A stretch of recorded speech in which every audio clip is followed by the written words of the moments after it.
The communications array crackled one last time before going silent. Captain Sarah Chin stood at the observation deck of Sanctuary Station, watching Earth burn 300,000 kilometers below. Orange and red blooms spread across the night side of the planet like a disease, each one marking another city consumed by the Krell Armada. She had been station commander for 6 years, overseeing what was supposed to be a decommissioned research facility. Sanctuary had been scheduled for demolition when the invasion began. Now it was the only human outpost left. "Captain, we're receiving another wave of escape pods," Lieutenant Marcus Webb reported from behind her. His voice carried the exhaustion they all felt.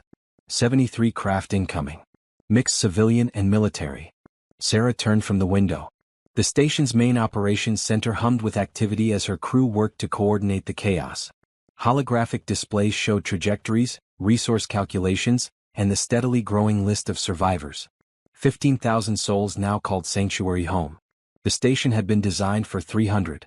"Clear docking bays 4 through 7, she ordered. "Divert non-essential power to life support. And give me a status update on food synthesis." "Already on it," Webb replied. "We're running at 40% capacity. Dr. Yuki says we can push to 60 if we accept higher contamination risks." Sarah nodded. They had no choice but to accept those risks. Every decision now balanced survival against slow death. The Krell had taken everything else. Earth's governments had fallen within the first week. The orbital defense platforms had lasted slightly longer. Lunar Colony Prime had transmitted its final message 18 hours ago, a simple acknowledgement that they understood what was coming. Sanctuary survived because the Krell hadn't noticed it yet. The station drifted in a Lagrange point, its power signature minimal, its presence in the records marked as inactive. Sarah had shut down every non-essential system the moment the invasion began. They operated on emergency protocols, hiding in plain sight while their world died below. A young ensign approached, her uniform still pristine despite the circumstances. She couldn't have been more than 20. "Ma'am, Chancellor Rodriguez requests your presence in the council chamber." Sarah suppressed a sigh. The council had formed 3 days ago when enough government officials and military brass accumulated on the station. Everyone wanted authority over what might be humanity's last survivors. Everyone had plans that required resources they didn't have. The council chamber had been a cafeteria before the fall. Now 12 people sat around a hastily arranged conference table, their faces illuminated by the soft glow of portable terminals. James Rodriguez, former UN Deputy Secretary, sat at the head. General Patricia Okonkwo occupied the seat to his right.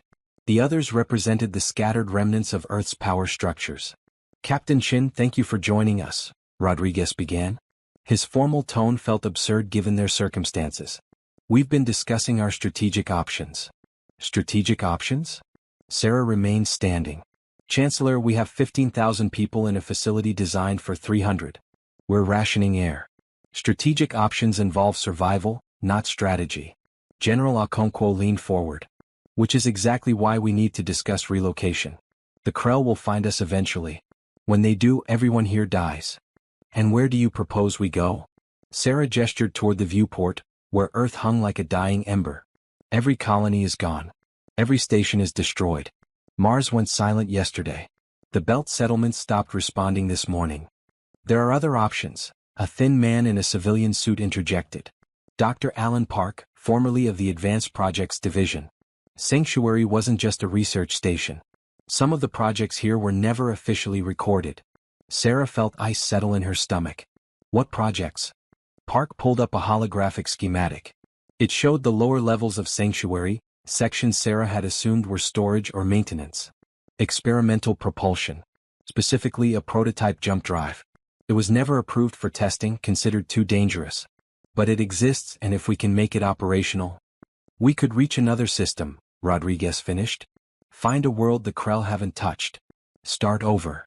The implications cascaded through Sarah's mind. A jump drive meant faster-than-light travel, something humanity had theorized but never achieved. It also meant unpredictable results, potential catastrophic failure, and the risk of losing everyone in an instant rather than slowly.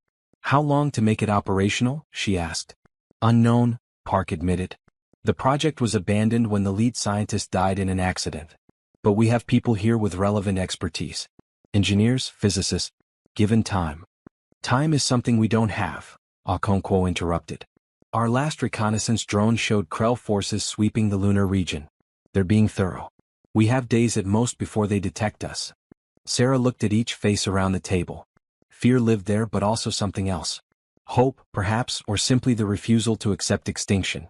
These people had survived the end of everything. They had watched billions die. And now they wanted to believe in one more impossibility. I want full diagnostics on that drive system, Sarah said finally. Round-the-clock work shifts. Pull anyone with engineering or physics background. We'll need to begin fabricating parts we don't have and jerry-rigging systems that were never meant to work together. The engineering bay had become a cathedral of desperation. Technicians and scientists worked in shifts that blurred into one continuous effort, their faces pale under harsh utility lighting. The prototype jump drive sat in the center of the space like an ancient artifact, all smooth curves and crystalline matrices that seemed to absorb light rather than reflect it. Dr. Yuki Tanaka wiped sweat from her forehead, leaving a streak of machine oil across her temple. She had been a quantum physicist at Tokyo University before the invasion. Now she stood shoulder to shoulder with a former spacecraft mechanic, both of them elbow-deep in technology that shouldn't exist. The containment field is still fluctuating, she reported to Sarah during one of the captain's hourly inspections. Every time we stabilize one parameter, two others go critical. It's like trying to hold water in your hands. Sarah studied the readouts. The numbers meant little to her, but the pattern was clear enough. Red warnings outnumbered green confirmations by a factor of 10. Can it work? Can it? Yes. Will it? I give us 30% odds of successful jump activation. 40% odds of catastrophic failure that vaporizes the station instantly. 30% odds of something in between, partial jump, dimensional shear, temporal displacement. And if we do nothing? Yuki gestured toward a monitor showing the outer solar system. Krell forces had reached Neptune's orbit, their massive dreadnoughts moving with the patience of predators who knew their prey had nowhere to run. Then we have 4 days before they're in scanner range. 5 before they can attack. 4 days to achieve what humanity's best minds had failed to accomplish in decades. Sarah felt the weight of 15,000 lives pressing down on her shoulders. Every child in the makeshift nursery, every engineer at their station, every person sleeping in corridors because there weren't enough quarters. All of them depended on decisions she would make in the next 96 hours. The station's PA system crackled. Captain Chin to operations. Priority alert. Sarah's stomach dropped. Priority alerts meant only one thing. She ran. Webb met her at the operations center door, his face ashen. It's Krell scout ships. 3 of them approaching from Earth orbit. They've altered course. They're headed directly for us. The main display showed 3 red contacts accelerating toward Sanctuary's position. Sarah's mind raced through options, each one eliminating itself faster than she could form it. They had no weapons, no shields, no way to outrun craft designed for interstellar pursuit. Time to intercept? 6 hours at current velocity. They're taking it slow, probably scanning as they approach. 6 hours instead of 4 days. The universe had just shortened humanity's deadline by 2/3. Sarah activated the station-wide channel. All hands, this is the captain. We have hostile contacts inbound.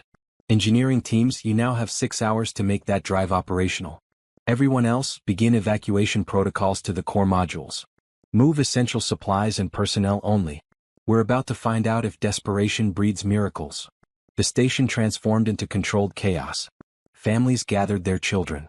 Medical staff began moving patients who couldn't walk on their own. Engineers abandoned caution, pushing systems past safety limits because safety had become a luxury no one could afford. In the engineering bay, Dr. Park stood before the jump drive with a haunted expression. It's not ready. We need days just to complete the initialization sequence. The drive has to spin up, build resonance with local spacetime. You can't just flip a switch. Then we do a cold start, Yuki said. She pulled up schematics, her fingers flying across the holographic interface. Bypass the safety protocols. Feed power directly into the primary coils. Force the resonance. That will tear the drive apart. Or us. Or both. We're dead in 6 hours anyway. Yuki's voice carried a strange calm. At least this way we go down trying something impossible. Sarah watched the exchange, understanding perhaps 1 word in 10 of the technical debate. But she understood the core truth. They were about to gamble everything on a theory that had never been tested, using equipment that had been mothballed as too dangerous to operate. Do it, she ordered. Yuki, you have command of the engineering effort. Park, coordinate with Webb on evacuation. Get non-essential personnel into the shielded core modules. If this works, we all jump together. If it doesn't... She didn't finish the sentence. Everyone knew how it ended. The next 5 hours passed in a blur of activity that felt both frantic and dreamlike. Sarah moved through the station, checking on sections, offering words of encouragement she wasn't sure she believed. In the medical bay, she found children drawing pictures of Earth on scrap paper, their parents trying to smile while tears ran down their faces. In the residential sectors, she watched elderly refugees help each other pack the few possessions they'd managed to save. An old man, his military decorations still pinned to a worn jacket, stopped her in a corridor. "Captain, I fought in 3 wars before this. Never thought I'd see the day when the whole human race fit on one space station." "We're not done yet," Sarah replied. "No," he agreed. "No, I suppose we're not. That's what makes us human, isn't it? Too stupid to know when we're beaten." With 1 hour remaining, Sarah returned to operations. The Krell scouts had closed to within weapon range. They weren't firing yet, apparently content to observe. Perhaps they found the small station fascinating, a remnant of the civilization they just crushed. "Engineering reports they're ready to attempt activation," Webb said quietly. "Yuki says the odds haven't improved." Sarah opened the station-wide channel one final time. "This is Captain Chin. In a few minutes, we're going to attempt something that's never been done before. We're going to jump into the unknown with technology we barely understand, fleeing an enemy we can't fight. Some of you are scientists who understand exactly how insane this is. Some of you are civilians who just want your families to survive. All of you are the last representatives of the human race." She paused, gathering her thoughts. "We don't know what's on the other side of this jump. We don't know if there will be another side. But I know this: humanity has always run toward the impossible. We climbed out of caves and built cities. We left our planet and touched the stars. We refused to accept limitations that seemed absolute. Today we do it again. Today we jump into the dark and we do it together." The Krell scouts began their attack run. Engineering, initiate jump sequence. The lights throughout Sanctuary flickered and died. Emergency systems kicked in, bathing everything in red. The jump drive began to hum, a sound that resonated in bone and teeth, rising in pitch and intensity until it passed beyond hearing into something felt rather than heard. Reality began to bend.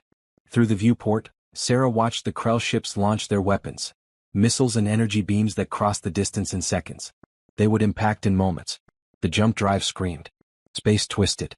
And Sanctuary Station, carrying the last 15,000 humans in existence, tore itself free from the universe and leaped into the impossible dark.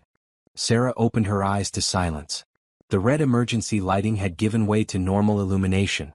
The bone-deep vibration from the jump drive had ceased. For a moment, she wondered if they had died, if this was some final neural hallucination as consciousness faded. Then Webb groaned beside her, pulling himself up from where he'd been thrown against a console. Blood ran from a cut above his eye. "Status," he muttered, the word automatic even in confusion.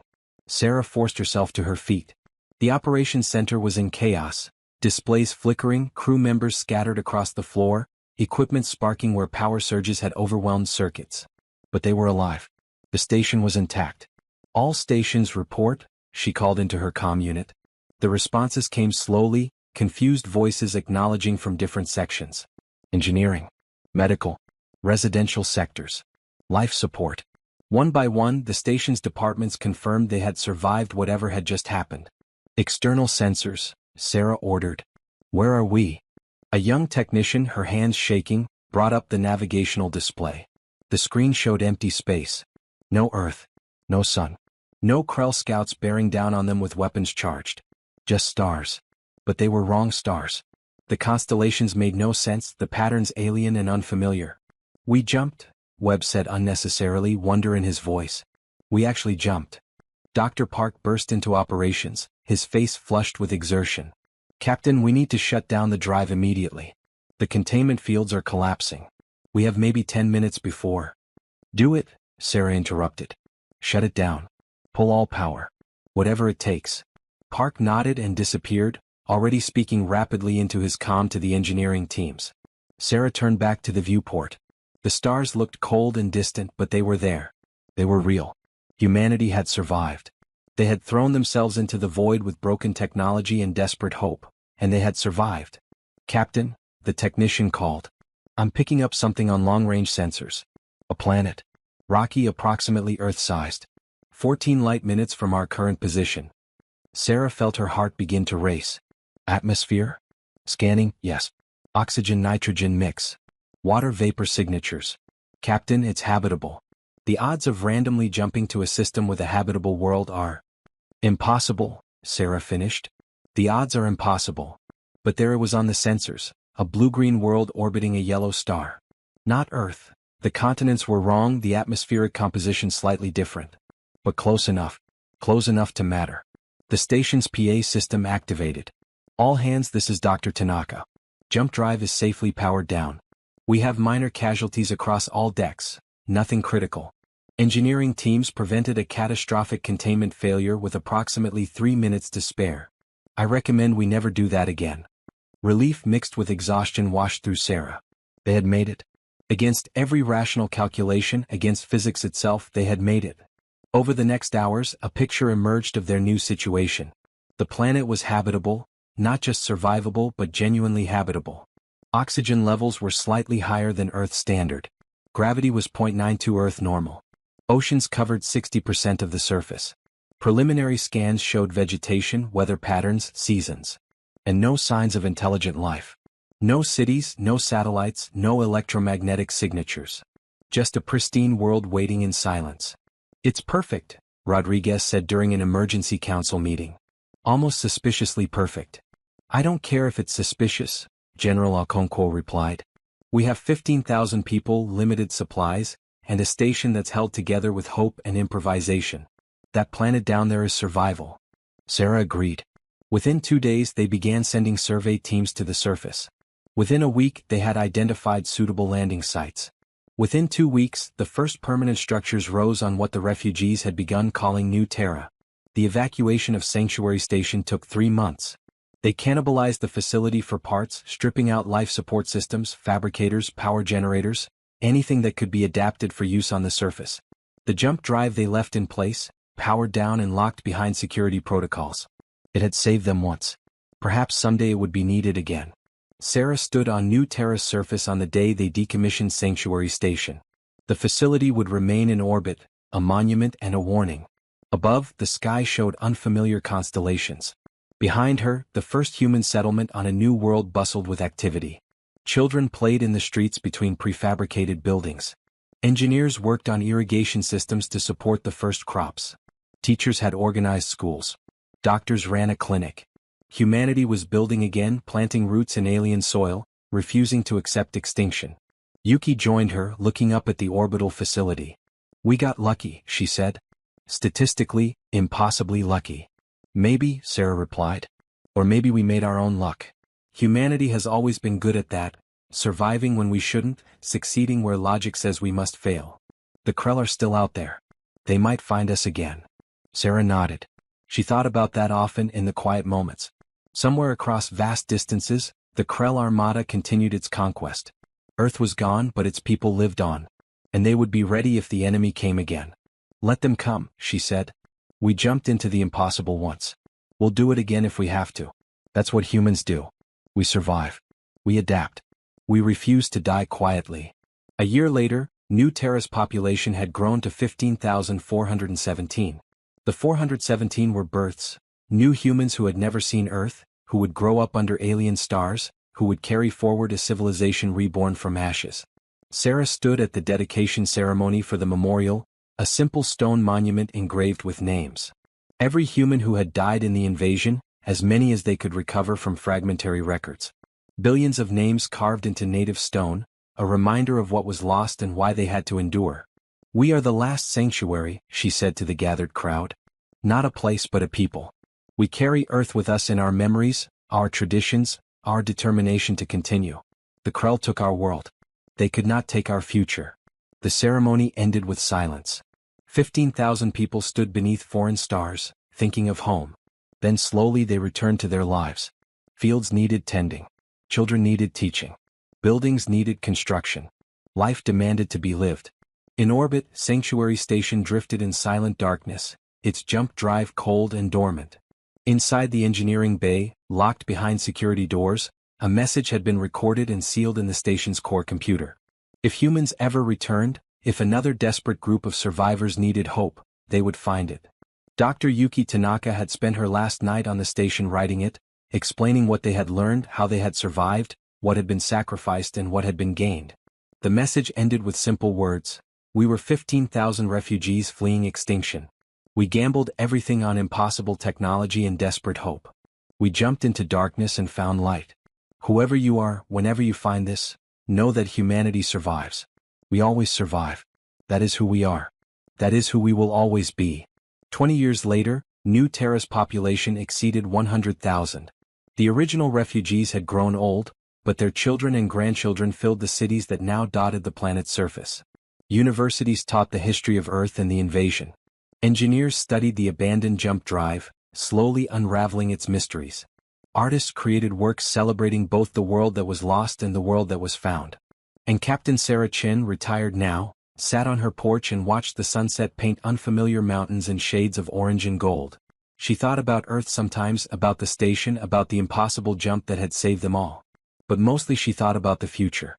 About humanity's endless capacity to endure, to rebuild, to push forward even when all seemed lost. The Krell had taken everything. They had burned Earth and scattered humanity across the void. But they had not won. They could never win. Because humanity's greatest strength had never been its technology or its weapons or its civilizations. It was simply this: the refusal to accept the end. New Terra thrived. And somewhere among distant stars, humanity's story continued, impossible and unbroken.